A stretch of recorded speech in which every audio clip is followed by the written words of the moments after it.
Bom, nós vimos aí a análise estruturada, né? Onde o enfoque da análise estruturada são as funções, acessando os seus dados. E agora, então, a aplicação ela tem uma organização estruturada em funções. E agora nós vamos falar sobre análise orientada a objeto, que é realmente a mais utilizada hoje no mundo inteiro para desenvolver projetos de software, né? E ela tem uma abordagem diferente porque ela tenta aproximar, né, a visão de um software de acordo com os objetos no mundo real. Okay? Então, usando objetos, elas tentam representar esses elementos do mundo real. Então, a aplicação, existe aqui a aplicação que faz uma relação entre os seus objetos. Os objetos se relacionam com a aplicação. E dentro do objeto, e os objetos têm os seus dados próprios e as suas operações, que a gente chama de método. Então, existe uma diferença aí, né, no paradigma de orientação a objeto com o paradigma estruturado, porque a orientação a objeto ele tem essa representatividade mais interessante, que possibilita você usar muito mais coisas, muito mais os elementos do sistema do que na programação estruturada. Okay?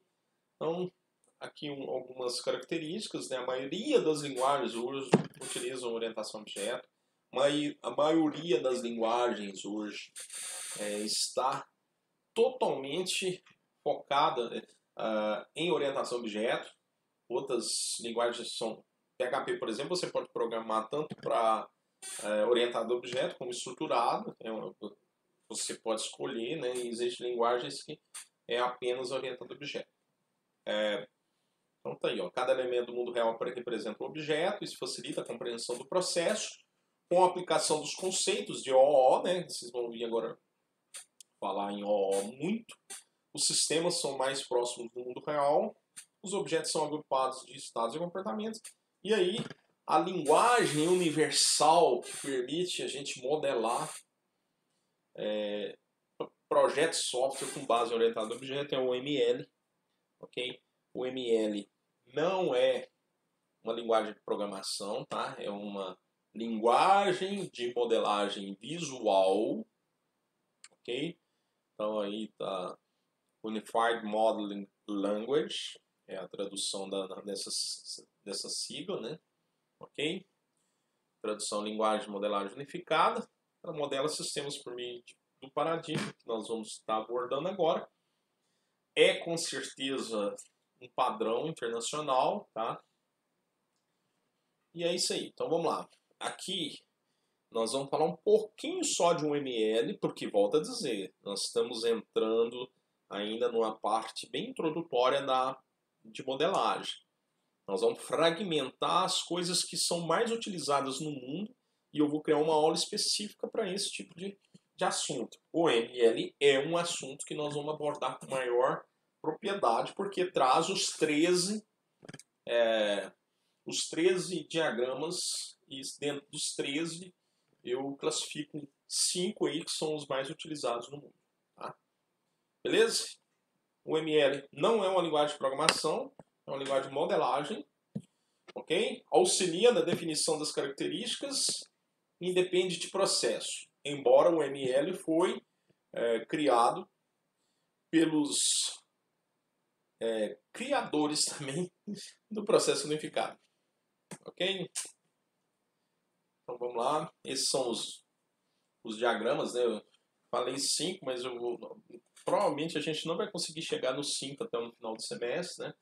Apesar que agora com as aulas virtuais posso criar, não tem problema nenhum, mas na programação nós estamos com esses 4 diagramas, 2 em nível estrutural e 2 em nível comportamental, que também vai ser abordado aí quando a gente estiver vendo o ML. Hoje era apenas para vocês poderem entender. Então, esse quadro vai se mostrar toda hora porque traz os níveis de abstração para vocês. E agora nós vamos aí tratar de uma comparação entre análise estruturada e análise orientada a objeto. Deixa eu só ver aqui para me localizar.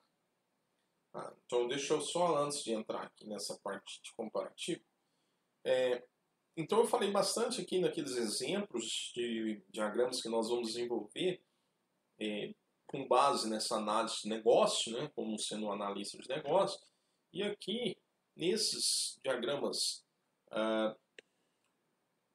tanto em nível de análise como em nível de design, tanto é que se você pegar, por exemplo, eu tenho aqui esse slide que nós vimos semana passada, na aula passada, eu trago o gráfico da baleia. Por que eu estou abrindo o gráfico da baleia? Olha só como que o processo unificado traz a abordagem da disciplina análise e design. Então, se eu vim aqui no modelo de domínio, nessa abstração aqui, no nível de abstração desse modelo de domínio, análise e design, ok? Podem utilizar o mesmo diagrama, tá? Por quê? Porque aqui você vai ter as entidades de domínio e suas interrelações. Então, para tentar melhorar mais ainda a explicação, um diagrama de classe, por exemplo. O diagrama de classe, ele traz suas entidades, ok? Com suas relações. Eu vou explicar todas essas questões de associações, multiplicidade, tá? Os papéis, o que são classes. Nós vamos ver isso com o diagrama de classe. O que eu quero que vocês entendam é que o diagrama de classe, eu não pus aqui nenhum. Eu esqueci de ter colocado. No diagrama de classe, você pode, por exemplo, representar um nível de conceitual de sistema. Que é esse aqui. Ok? Quando você quer representar o nível conceitual de sistema e design, e agora já baseado num paradigma, a gente coloca, tá vendo que tem uma divisão aqui, eu devia ter colocado um exemplo aqui. Aqui a gente coloca os operadores. Seria então a classe com seus operadores, com seus atributos, e aqui embaixo a gente coloca os operadores, que seriam os métodos, né? Então a gente abraçaria um diagrama, poderia estar representando em nível conceitual de análise e em nível lógico. Então eu estaria usando um tipo de diagrama apenas para que represente, para que possa representar isso junto ao meu time, porque é um diagrama de comunicação da equipe técnica, né? Um único diagrama, ao invés de eu ter, por exemplo, um DFD aqui e um DER aqui, entendeu? Então, por exemplo, o DER, cadê o DER, cadê você, DER? DER é um diagrama que vocês vão utilizar, provavelmente vão ver isso em modelagem de banco de dados, devem estar vendo isso em modelagem de banco de dados, né? Então ele deve aprofundar em relação ao diagrama de entidade de relacionamento, que é a modelagem de entidade. Então você pode falar MER, DER, né? Enfim. Nós vamos aprofundar em cima do diagrama de caso de uso e diagrama de classe. Aqui eu trouxe esse aqui, ó. Esse aqui é um de classe, tá vendo aqui? Que já vem os elementos aqui, ó, os operadores, ó. Efetuar pagamento, void, isso aqui já é uma operação da classe pagamento NF. Né? Então, essa representação dessa classe aqui, ó, já é em nível conceitual de análise e de design. Por isso que eu tinha vindo aqui e falado, ó, análise e design para orientação a objeto anda junto. Você pode modelar isso de uma forma conjunta, tá? Então, esse paradigma aqui de orientação a objeto, quando você associa ele à orientação a objeto, você usa um único diagrama, ao invés de usar um DFD em cima, um DER embaixo, você usa o diagrama de caso de uso. O diagrama de classe, desculpa. Ok? Então era isso que eu queria abordar. E aí vamos aqui um comparativo, né? Então entre as duas estruturas, né? Aplicação usando as funções, acessando os seus dados de forma separada. E aplicação baseada em orientação a objeto, muito mais dinâmica, onde os métodos, os dados ficam dentro do objeto, os objetos se relacionam.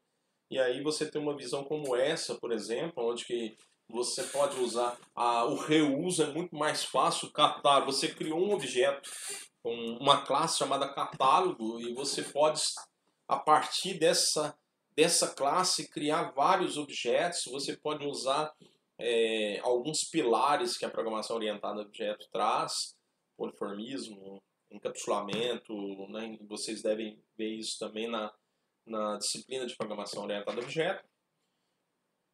Então é isso aí. Então fiz um comparativo aqui, tem um reflexo, como reflexo da análise, aí vem a programação, né? Então o programador, numa estruturada, ele pega os procedimentos, as procedures, e em função dos dados, e aqui na programação orientada a objeto, você tem os dados do objeto e os métodos que são aplicados nesses dados aí do objeto.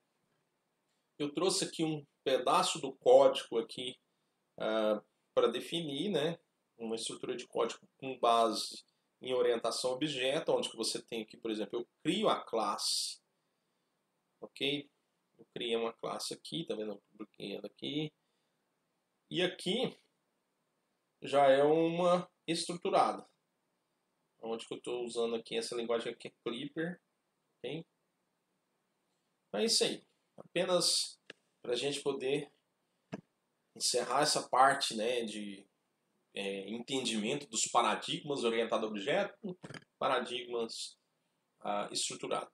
Nós vamos ver exemplos práticos, tanto de análise estruturada como de orientado a objeto. Nós vamos fazer DFD e nós vamos fazer do lado de cá um diagrama de caso de uso de atividade. Nós vamos fazer um DER, nós vamos fazer de cá um diagrama de classe. Para isso a gente precisa falar de ferramentas, né? E é isso aí. Nós vamos agora falar de ferramentas em uma outra aula, beleza?